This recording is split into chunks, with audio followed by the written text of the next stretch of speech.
Hey everybody, welcome to the 757Teamz High School Football Chat. I'm Jami Frankenberry. And I'm Larry Rubama. Well, let's get right to it. Larry, last week we kind of took a beating. Conor McGregor was not the only one who got TKO'd last week.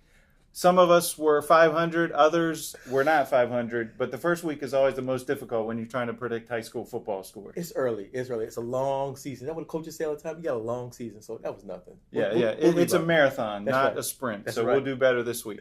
So let's get right to some of the games from last week. There were some big surprises, not necessarily in who won, but just sort of the big scores that some of these teams put up. Let's start with Bayside. Bayside beat Cox 63-24. The Falcons led a couple times in that game, but Bayside just came out and really made a statement, I think.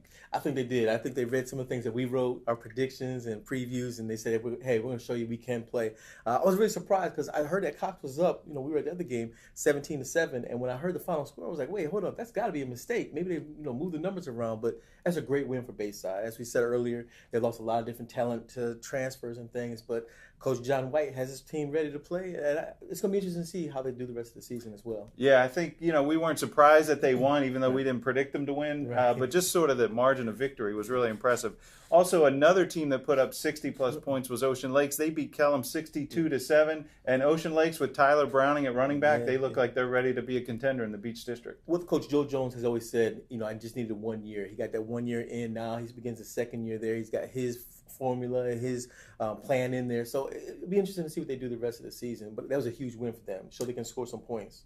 Right. Now, Norcom, we go over to the Eastern District. They went up to Hopewell. Now, Hopewell is a two-time state semifinalist the last 2 years, and they lose to Norcom. Now, we knew Norcom was going to be better. Larry Archie's kind of been building with these young kids, but that was a really good win for the Greyhounds. A big win. A signature win already this early in the season. We'll see what they do. Also, we took some flack from their assistant coaches as well, saying we don't know what we're talking about, but be careful what you ask for and what you say. But I think it'll be a good season this year. I think Greyhound's going to be rolling. They want to prove that they are one of the elite teams in the Eastern District. Yeah, Norcom really, that's a big game for them to sort of let everybody know, hey, we're coming in the Eastern District. So it'll be interesting to see how they do the rest of the year. Now, the big games last week that we talked a lot about, got a lot of publicity. Starting on Friday night, Vero Beach comes up from Florida, beats Oscar Smith 28-21. The Tigers start out 0-1 again. They're going to settle in. They have a week off before they settle into their Southeastern District play. They played well, but there are some question marks, I think, for Oscar Smith. Definitely. I mean, at quarterback, I know they started out with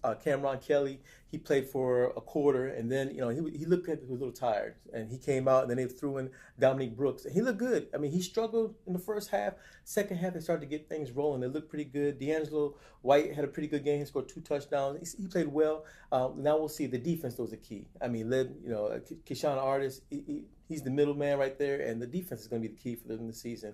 They played Great Bridge when they come off the bye, and I think it's going to be the win streak is going to continue. Yeah, I don't think, you look back at the last couple of years, Oscar Smith's 1-6 against teams from outside Virginia, but when they get back to Virginia competition, back to the Southeastern District, they're the team to beat, and they still will be the team to beat. The other game was Saturday. American Heritage, another team, nationally ranked team that came up from Florida. They beat Bishop Sullivan. It was a close one, another close call for the Crusaders. Yeah. What did you think of that game, Larry? I like them. The Crusaders look really good. Once again, they showed, just like they did with IMG last year, they can play with anybody in the country. And they did it last week with Armani Chapman, who was out for a coach's decision. So you wonder how this team is going to be this year. But their defense played really well. I mean, Taraji Mitchell was all over the field. A guy who didn't really know much about Taraji said, man, this guy's for real. I said, oh, yeah, he's definitely for real. He's going to Ohio State. He did well. Dante Burke. I mean, just that whole line, they played well. The DBs, 3 interceptions. They're going to have a really good season. The only concern I have now is I heard that Jake Lowe left the game late. Last few minutes of the game, came out the game, was limping. Don't know what his status is. I'm hearing it's not too good, though. Yeah, Lowe's a running back who really was going to slide into that lead back role. So we'll see how he does. That's 2 years in a row now. Last year they played IMG Academy, a nationally ranked team from Florida. And this year, that's 30 total points that defense has allowed. So that defense has really played well these last two games against big competition. So now let's move to this week. We have Thursday and Friday night's game. We start out Thursday night in the Beach District. A really big game. Bayside at Landstown, Larry.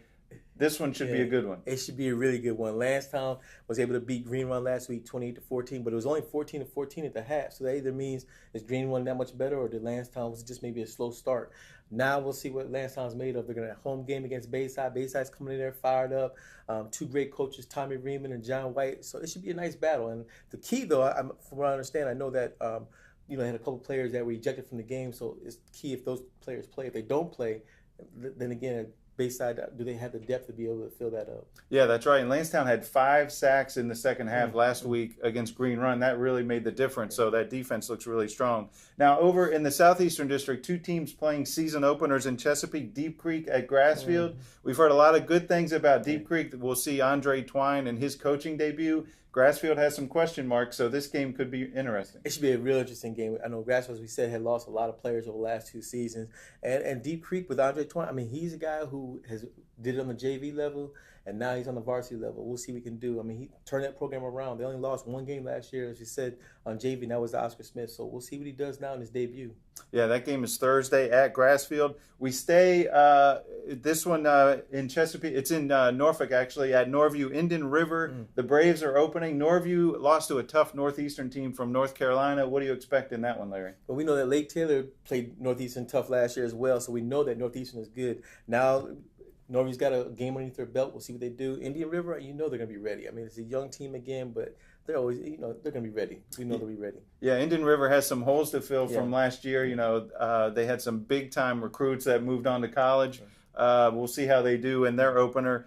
2 other teams playing an opener in Norfolk. Western Branch at Lake Taylor. This one could be really interesting. Lake Taylor beat the Bruins 31-6 last season. This year, though, should be closer, I think. I think so. And I keep talking about all season. The Bruins got a new quarterback, Frequan Harrell. If you know the name, he's from basketball. It was all Tidewater in basketball. Now he's playing football for the first time since middle school. From everything I'm hearing, this kid is phenomenal. He can run the ball. He can throw the ball. He can just do many different things. He also plays on defense. So this should be a good test for Lake Taylor, which is a young team coming in. A lot of juniors. It's going to be a nice battle. Yeah, Harrell was sort of the floor general in basketball, and he hasn't played football probably since middle school. It's been a long time, but he's playing football. He's going to play quarterback, I think, so we'll see how he does. And he opens up against Lake Taylor. That's not an easy defense to start out against. No, it's not. So also on Friday up in Maryland, Bishop Sullivan Catholic travels up to the University of Maryland to play St. Francis Academy. Tell me about this one, Larry. What do you think about this one? Last year, St. Francis beat Bishop Sullivan. It was 28-21. So we'll see what happens. I mean, that's a tough team. Again, this team is loaded. They keep loading up there in the Baltimore area. They're going to be a tough team. And then if they don't have Jake Lowe at running back, that means Mike Martinez is going to have to step in. And he didn't have a great game this past week. So it'll be interesting to see. But it's another tough game. As long as they got that defense, Bishop Sullivan's going to be all right. Yeah, Mike Martinez is a transfer from Bayside who's now at Bishop Sullivan, so he may slide into that lead running back role if Jake Lowe can't go on Friday. So for St. Francis is another tough game for Bishop Sullivan. I mean, this schedule does not get any easier, does it? No, they got them. They got McNamara from D.C. They got good counsel from up there. They got IMG. They got some games up in Massachusetts. It's just, this is what Chris wanted. This is what Chris Scott wanted, the coach. He wanted a tough schedule. He wanted to get up there nationally, get some of these top teams. Now he's got his chance to do something.